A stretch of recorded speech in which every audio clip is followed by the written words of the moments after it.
Hi hello ಎಲ್ಲರಿಗೂ ನಮಸ್ಕಾರ. ನಾನು ನಿಮ್ಮ ರಾಜೇಶ್ವರಿ. ಇವತ್ತಿನ ವಿಡಿಯೋದಲ್ಲಿ ತುಂಬಾನೇ ಸಿಂಪಲ್ ಆಗಿರುವಂಥ ಅಷ್ಟೇ ರುಚಿಕರವಾಗಿರುವಂಥ ಮೊಸರು ಒಗ್ಗರಣೆ ಮಾಡೋದನ್ನ ತೋರಿಸ್ತಾ ಇದ್ದೀನಿ. ಇದು ತುಂಬಾನೇ ಸುಲಭ.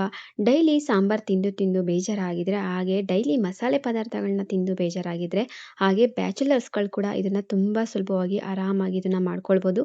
ನಿಮ್ಮ ಹತ್ರ ಅಡುಗೆ ಮಾಡೋದಕ್ಕೆ ಟೈಮ್ ಇಲ್ಲ ಅಂದರೆ ಈ ರೆಸಿಪಿನ ಒಂದ್ಸರಿ ಟ್ರೈ ಮಾಡಿ. ಇನ್ನು ಯಾರೆಲ್ಲ ನನ್ನ ಚಾನಲ್ನ ಸಬ್ಸ್ಕ್ರೈಬ್ ಮಾಡ್ಕೊಳ್ದೆ ನೋಡ್ತಾ ಇದ್ದೀರಾ, ಬೇಗ ಬೇಗ ಸಬ್ಸ್ಕ್ರೈಬ್ ಮಾಡ್ಕೊಳ್ಳಿ. ಹಾಗೆ ಪಕ್ಕದಲ್ಲಿರುವಂಥ ಬೆಲ್ ಬಟನ್ ಕೂಡ ಕ್ಲಿಕ್ ಮಾಡಿ. ಈ ರೆಸಿಪಿ ಮಾಡ್ಕೊಳ್ಳೋದಕ್ಕೆ ತುಂಬಾನೇ ಕಡಿಮೆ ಸಮಯದಲ್ಲಿ ಮಾಡ್ಕೋಬಹುದು. ಸೊ ಬನ್ನಿ ಇವಾಗ ನೋಡೋಣ. ಮೊಸರು ಒಗ್ಗರಣೆನ ಮಾಡೋದಕ್ಕೆ ನಾನಿಲ್ಲಿ ಕೆಲವೊಂದಷ್ಟು ಪದಾರ್ಥಗಳನ್ನ ತಗೊಂಡಿದ್ದೀನಿ, ಅದನ್ನು ತೋರಿಸ್ತಾ ಇದ್ದೀನಿ. 2 ಮೀಡಿಯಮ್ ಸೈಜು ಈರುಳ್ಳಿನ ಸಣ್ಣ ಸಣ್ಣದಾಗಿ ಕಟ್ ಮಾಡಿ ಇಟ್ಕೊಂಡಿದ್ದೀನಿ. ಹಾಗೆ ಒಂದು ಹಣ್ಣಾಗಿರುವಂಥ ಮೀಡಿಯಮ್ ಸೈಜು ಟೊಮೆಟೊ ಕೂಡ ಕಟ್ ಮಾಡಿ ಇಟ್ಕೊಂಡಿದ್ದೀನಿ. ಹಾಗೆ ಒಂದು 2ರಿಂದ 3 ಹಸಿಮೆಣಸಿಕಾಯಿ, ಹಾಗೆ ಒಂದು 4ರಿಂದ 5 ಕರಿಬೇವಿನ ಎಲೆ ಕೂಡ ತಗೊಂಡಿದ್ದೀನಿ. ನಾನಿಲ್ಲಿ ಅರ್ಧ ಲೀಟರ್ ಆಗುವಷ್ಟು ಮೊಸರನ್ನ ತಗೊಂಡಿದ್ದೀನಿ. ಮೊಸರನ್ನ ಸ್ವಲ್ಪ ಚೆನ್ನಾಗಿ ಬೀಟ್ ಮಾಡ್ಕೋಬೇಕು. ಮೊಸರಲ್ಲಿ ಸ್ವಲ್ಪ ಸ್ವಲ್ಪ ಗಂಟಿರುತ್ತೆ ಅಲ್ವಾ, ಅದನ್ನು ಪೂರ್ತಿಯಾಗಿ ಹೋಗೋ ರೀತಿ ಒಂದು ಸ್ಪೂನ್ ಸಹಾಯದಿಂದ ನಾನಿಲ್ಲಿ ಬೀಟ್ ಮಾಡಿ ಇದ್ದೀನಿ. ಮೊಸರನ್ನ ಬೀಟ್ ಮಾಡಿ ಎತ್ತಿಟ್ಕೊಂಡು ಆಮೇಲೆ ಸ್ಟವ್ನ ಆನ್ ಮಾಡಿಕೊಂಡು ಒಂದು ಪಾತ್ರೆ ಇಟ್ಕೊತಿದ್ದೀನಿ. ಪಾತ್ರೆಗೆ ಒಂದು 2ರಿಂದ 3 ಟೇಬಲ್ ಸ್ಪೂನ್ ಆಗುವಷ್ಟು ಎಣ್ಣೆನ ಹಾಕ್ತಾ ಇದ್ದೀನಿ.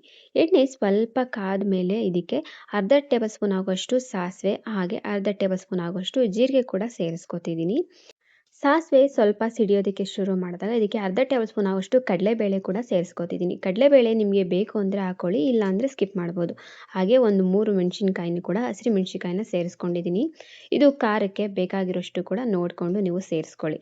ಇದಿಷ್ಟು ಚೆನ್ನಾಗಿ 1 ನಿಮಿಷ ಫ್ರೈ ಮಾಡ್ಕೊಂಡಿದ್ದಲ್ಲ ಆದಮೇಲೆ ಕಟ್ ಮಾಡ್ಕೊಂಡಿರುವಂಥ 2 ಈರುಳ್ಳಿನ ಸೇರಿಸ್ಕೊಂಡು ಸುಮಾರು ಒಂದು 5 ನಿಮಿಷ ಚೆನ್ನಾಗಿ ಫ್ರೈ ಮಾಡ್ಕೋಬೇಕು. ಈರುಳ್ಳಿ ಸ್ವಲ್ಪ ಹೊಂಬಣ್ಣ ಬರೋವರೆಗೂ ಕೂಡ ಫ್ರೈ ಮಾಡ್ಕೋಬೇಕು. ಈರುಳ್ಳಿ ಕಲರ್ ಸ್ವಲ್ಪ ಚೇಂಜ್ ಆದಮೇಲೆ ನಾನಿಲ್ಲಿ ಕಟ್ ಮಾಡಿ ಇಟ್ಕೊಂಡಿರುವಂಥ ಟೊಮೆಟೊನ ಸೇರಿಸ್ಕೊತಾ ಇದ್ದೀನಿ. ಟೊಮೆಟೊ ಆದಷ್ಟು ಹಣ್ಣಾಗಿರುವಂಥ ಟೊಮೆಟೊನೇ ತಗೊಳ್ಳಿ. ಕಾಯಿ ಥರ ಇದ್ದರೆ ಮೊಸರು ಒಗ್ಗರಣೆ ಚೆನ್ನಾಗಿರೋದಿಲ್ಲ. ಹಂಗಾಗಿ ಹಣ್ಣಾಗಿರುವಂಥ ಟೊಮೆಟೊ ತೊಗೊಂಡು 1 ನಿಮಿಷ ಚೆನ್ನಾಗಿ ಫ್ರೈ ಮಾಡಿಕೊಂಡು ಇದಕ್ಕೆ ರುಚಿಗೆ ಬೇಕಾಗಿರೋಷ್ಟು ಉಪ್ಪನ್ನು ಕೂಡ ಸೇರಿಸ್ಕೊತಾ ಇದ್ದೀನಿ. ಉಪ್ಪು ಹಾಕೋದ್ರಿಂದ ಟೊಮೆಟೊ ಆದಷ್ಟು ಬೇಗ ಮೆತ್ತಗಾಗುತ್ತೆ. ಹಂಗಾಗಿ ನಾನಿಲ್ಲಿ ಉಪ್ಪನ್ನು ಕೂಡ ಸೇರಿಸ್ಕೊಂಡು ಟೊಮೆಟೊನ ಫ್ರೈ ಮಾಡ್ಕೊತಿದ್ದೀನಿ. ಟೊಮೆಟೊ ಇವಾಗ ಪೂರ್ತಿಯಾಗಿ ಮೆತ್ತಗಾಗಿದೆ. ನೀವು ಕೂಡ ನೋಡ್ತಾ ಇರ್ಬೋದು. ಟೊಮೆಟೊ ಈ ರೀತಿ ಚೆನ್ನಾಗಿ ಮೆತ್ತಗಾಗಬೇಕು. ಅಲ್ಲಿವರೆಗೂ ಕೂಡ ಚೆನ್ನಾಗಿ ಫ್ರೈ ಮಾಡ್ಕೊಳ್ಳಿ ಟೊಮೆಟೊನ.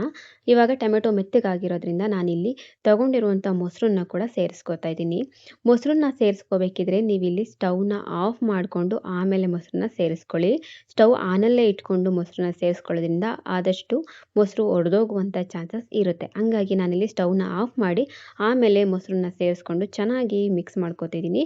ನೀವಿಲ್ಲಿ ಬೇಕು ಅಂದರೆ ನೀರನ್ನು ಆ್ಯಡ್ ಮಾಡ್ಕೊಳ್ಳಿ. ನಾನಿಲ್ಲಿ ಯಾವುದೇ ರೀತಿಯಾದಂಥ ನೀರನ್ನು ಆ್ಯಡ್ ಮಾಡ್ತಿಲ್ಲ. ನೀರಿನ ಅವಶ್ಯಕತೆ ಏನು ಇಲ್ಲ ಅಂತ ಅನಿಸ್ತು, ಹಾಗಾಗಿ ನಾನಿಲ್ಲಿ ನೀರನ್ನ ಸೇರಿಸ್ಕೊಂಡಿಲ್ಲ. ಇದನ್ನು ಸೇರಿಸ್ಕೊಂಡು ಚೆನ್ನಾಗಿ ಮಿಕ್ಸ್ ಮಾಡ್ಕೊಂಡಿದ್ದೆಲ್ಲ ಆದಮೇಲೆ ಕೊನೆಯಲ್ಲಿ ಸ್ವಲ್ಪ ಕೊತ್ತಂಬರಿ ಸೊಪ್ಪನ್ನು ಕೂಡ ಚೆನ್ನಾಗಿ ಮಿಕ್ಸ್ ಮಾಡ್ಕೊಳ್ಳಿ. ಕೊತ್ತಂಬರಿ ಸೊಪ್ಪನ್ನ ಹಾಕೋದ್ರಿಂದ ರುಚಿ ಇನ್ನೂ ಜಾಸ್ತಿ ಆಗಿರುತ್ತೆ. ಸೊ ಹಂಗಾಗಿ ನಾನಿಲ್ಲಿ ಸ್ವಲ್ಪ ಕೊತ್ತಂಬರಿ ಸೊಪ್ಪನ್ನು ಕೂಡ ಕಟ್ ಮಾಡಿ ಸೇರಿಸ್ಕೊಂಡು ಇದನ್ನು ಕೂಡ ಚೆನ್ನಾಗಿ ಮಿಕ್ಸ್ ಮಾಡ್ಕೋಬೇಕು. ಕೊತ್ತಂಬರಿ ಸೊಪ್ಪನ್ನು ಹಾಕಿ ಚೆನ್ನಾಗಿ ಈ ರೀತಿ ಮಿಕ್ಸ್ ಮಾಡಿಕೊಂಡ್ರೆ ತುಂಬಾನೇ ರುಚಿಕರವಾಗಿರುವಂಥ ಮೊಸರು ಒಗ್ಗರಣೆ ರೆಡಿಯಾಗಿ ಹೋಗ್ಬಿಡುತ್ತೆ. ಇದನ್ನ ನಿಮಗೆ ಟೈಮ್ ಇಲ್ಲದೆ ಇದ್ದಾಗ, ಆಫೀಸಿಂದ ಬಂದು ಅಡುಗೆ ಮಾಡೋಕ್ಕೆ ಟೈಮ್ ಇಲ್ಲ ಅಂತ ಅಂದಾಗ ಇದನ್ನ ನೀಟಾಗಿ ಆರಾಮಾಗಿ ಮಾಡ್ಕೊಬಿಡ್ಬೋದು. ಅದೇ ಅಷ್ಟೇ ಕ್ವಿಕ್ಕಾಗಿ ಕೂಡ ಆಗುತ್ತೆ. ನಾನಿಲ್ಲಿ ಬಿಸಿ ಬಿಸಿ ಅನ್ನದ ಜೊತೆ ಇದನ್ನು ಸರ್ವ್ ಮಾಡ್ಕೊತಿದ್ದೀನಿ. ನೀವು ವಿಡಿಯೋನ ಪೂರ್ತಿಯಾಗಿ ನೋಡಿದ್ದೀರಾ ಅಂತ ಭಾವಿಸ್ತೀನಿ.